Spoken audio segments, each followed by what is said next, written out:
السلام علیکم ورحمۃ اللہ وبرکاتہ. وعلیکم السلام.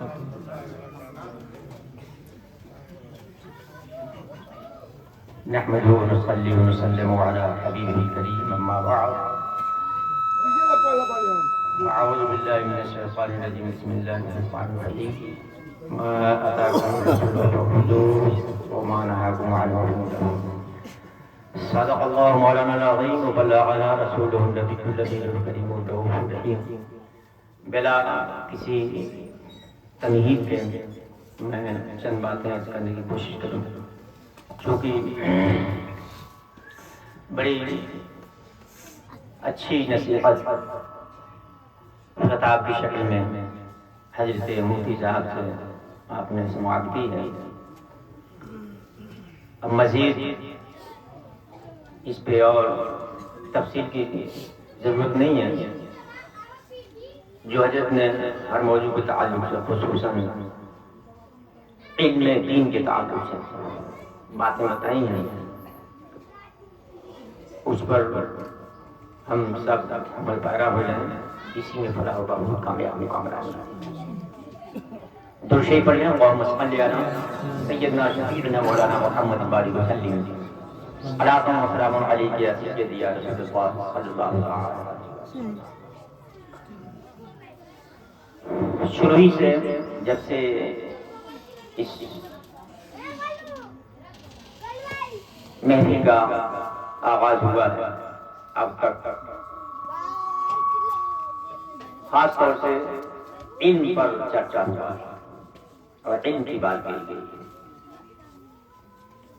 کوئی بھی علم ہو، ابھی حضرت نے فرمایا کوئی بھی علم ہو، ہر علم علم دین ہے، مگر نیتوں کا فرق ہے. دنیا کا علم حاصل مسلمان کا بچہ کرے مگر حسن نیت کے ساتھ، اس کے ذریعہ ہم اچھے کام کریں گے تو علم حاصل کرنا بھی عبادت ہے. مگر جس کو علم نافع کہا گیا ہے، جس پر عشق نبی کے ساتھ ساتھ ایمان کا مدار، وہ علم دین ہے. بس 5 باتیں میں 5 منٹ میں اور میں اپنی بات ختم کر رہا ہوں. پیچھے والے حضرات تھوڑی سی توجہ دے دیں. 5 منٹ میں اپنی بات ختم کروں گا انشاءاللہ. مگر دین اور دنیا، قبر سے لے کے حشر تک کامیابی اور کامرانی کا راز بتانے والا جو علم ہے وہ علم دین ہے، جس کو علم نافع کہا جاتا ہے. ایک مسلمان کے لیے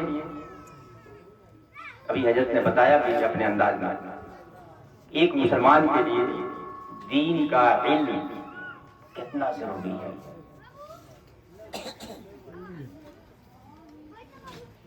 آپ جانتے ہیں کہ ہمارے لیے دنیا میں علماء نہیں، آپ جواب دیں گے اگر کوئی سمجھے میری بات تو، سب سے بڑی دولت ایک مسلمان کے لیے کیا ہے؟ علم. ایمان. ماشاءاللہ ماشاءاللہ. ایمان سب سے بڑی دولت ایمان.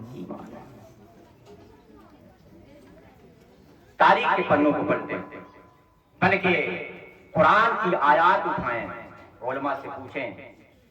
حضرت مفتی صاحب اللہ تشریف فرمائیں، ان سے پوچھیں تو قرآن کی آیات بھی ببانگ دوحل ہمیں پیغام دیتی ہیں کہ اے لوگوں، ایمان کی حفاظت کرو، ایمان کے بعد عمل کرو. اور اگر ایمان جیسی دولت تمہارے پاس نہیں ہے تو عاملۃ ناصبۃ تصلی نارا حامیہ. عبادات اور ریاضات، تسبیحات و تحلیلات سب کرو گے مگر ایمان کی دولت نہیں ہے تو تصلی نارا حامیہ، جہنم کی بھڑکتی ہوئی آگ میں جانا پڑے گا. قرآن پاک کے پہلے ہی پارہ میں اللہ رب العزت نے فرمایا وَمِنَ النَّاسِ مَن يَقُولُ آمَنَّا بِاللَّهِ وَبِالْيَوْمِ الْآخِرِ وَمَا هُمْ بِمُؤْمِنِينَ.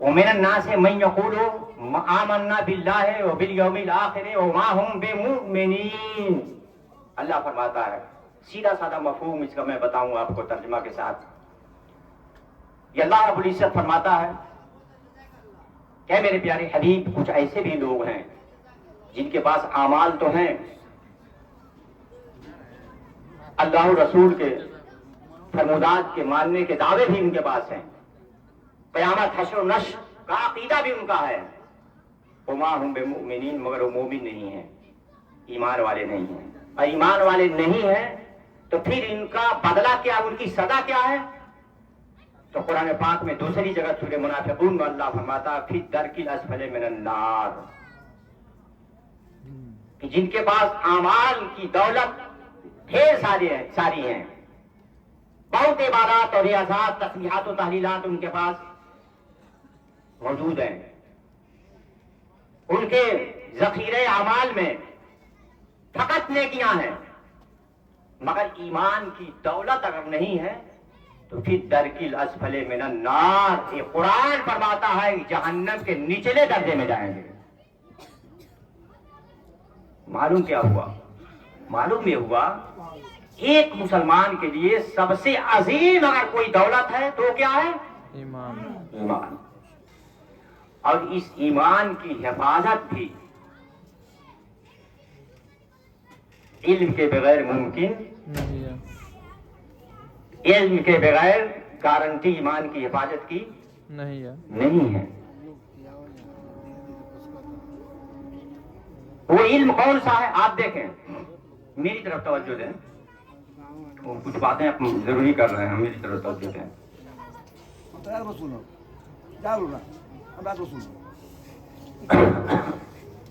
ادھر توجہ دیں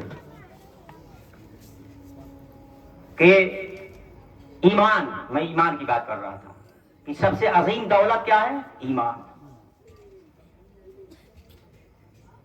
آپ جب احادیث کا پیغام اپنے علماء سے سنیں گے تو احادیث صحیحہ کی روایتیں بھری پڑی ہیں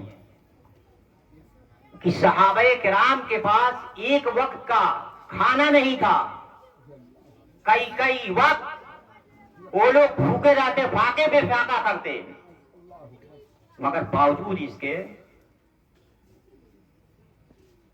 ایمان کو نہیں چھوڑا. حضرت زمیرہ کا واقعہ پڑھ لیں حدیث کی روایتوں میں، حضرت عمار بن یاسر کی روایت پر ہیں، حضرت یاسر کی روایت پر ہیں، حضرت عمار رضی اللہ تعالی عنہ کی والدہ محترمہ حضرت سمیہ کا واقعہ حدیث میں پڑھیں. حدیث کی روایت میں حضرت زمیرہ کا واقعہ ہے رضی اللہ تعالی عنہ، کافروں نے ان کو سود و کوب کیا اور پوری طرح ان کو مارتے برابر مارتے. ایک بار ان پر اتنی مار پڑی، اتنی مار پڑی اور اتنے مارے کہ ہاتھ پاؤں پورا جسم لہو لہان ہو گیا. اور اس کے بعد کیا کیا؟ اس کے بعد ان کی آنکھ کو نکال لیا. ایسی ضرب کاری کی ان کفار نابغار نے، آپ کے آنکھ کا ایک گھیرا باہر آ گیا. جب کفار نے دیکھا کہ زمیرہ کون ہے؟ عورت ہے، عورت، آنکھ کا ڈھیلا باہر آ گیا. یہ کس بنا پہ ان کو ان کے ساتھ ظلم کیا جا رہا تھا؟ صرف اتنی سی بات تھی کہ محمد کی محبت چھوڑ دو. اور ان کا کہنا تھا کہ جان مانگو تو جان دوں گی، مال مانگو تو مال دوں گی، مگر نہ مجھ سے ہو سکے گا نبی کا جاہو جلال دوں گی. بے شک. میں نبی کی محبت، نبی کا انکار تم کر دو. مگر ہے تو زمیرہ نے کہا کہ ہے ظالموں، کوڑے برسانا تو دور کی بات، اگر تم میرے بدن کے جسم کی بوٹی کر دو اور تم کہو کہ محمد کا کلمہ پڑھنا چھوڑ دوں، میں تو جان مصطفیٰ کے جامع محبت کا مست ہوں. یہ وہ نشہ نہیں جسے ترشی اتار دے. آنکھ کا ڈھیلا جب باہر، دونوں آنکھ کا ڈھیلا باہر ہوا یا آنکھ کی روشنی ختم ہو گئی، اس طرح کاری زن مارا. اس کے بعد جب دیکھا کہ یہ نابینا ہو گئی تو کفار نے للکارا، کہا زمیرہ اب بلاؤ ان کو جن کی محبت کا تم دم بھرتی ہو، بلاؤ اپنے محمد کو، اب تمہارا آنکھ بھی دے دیں۔ تو حضرت زمیرہ نے اب تک دعا نہیں کی تھی، برداشت کر رہی تھی۔ جب کفار نابکار نے یہ تانا دیا کہ اے زمیرہ، ارے جس کے محبت میں تم یہ کوڑے کھا رہی ہو، اپنی جان دے رہی ہو، آنکھیں ختم ہو گئی، مانگو اسی محمد سے آنکھ۔ مگر انہیں کیا پتا تھا کہ اللہ نے فرمایا ہے اے میرے پیارے حبیب، آپ کو میں نے اتنا عطا کیا ہے کہ آپ کے پاس کوئی آئے تو اس کو لا تنہر مت کہیے، اس کو منع مت کریے، اس کو دیجیے۔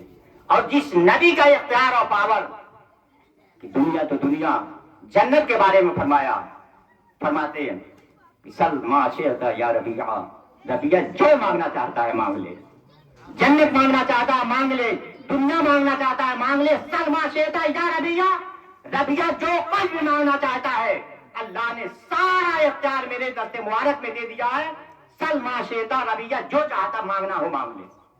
اس نبی مختار سرور کائنات فخر موجودات صلی اللہ علیہ وسلم کو تانا دیا، کفار نے کہا زمیرہ بلاؤ اپنے نبی کو جس کا تم کلمہ پڑھتی ہو، بلاؤ تمہاری آنکھ دے دے۔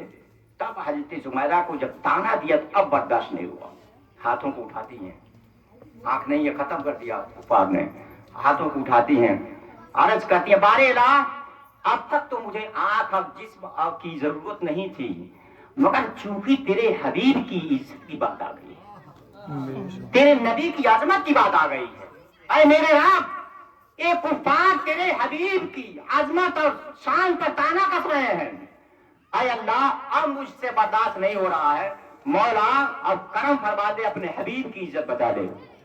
حدیث کی روایت میں آتا ہے جب اتنا کہا کہ اللہ اپنے حبیب کی عزت بچا لے، تیرے حبیب کی عزت کی بات آ گئی ہے، تو ان کی دونوں آنکھیں فوراً واپس آ گئی، آنکھیں روشن ہو گئی۔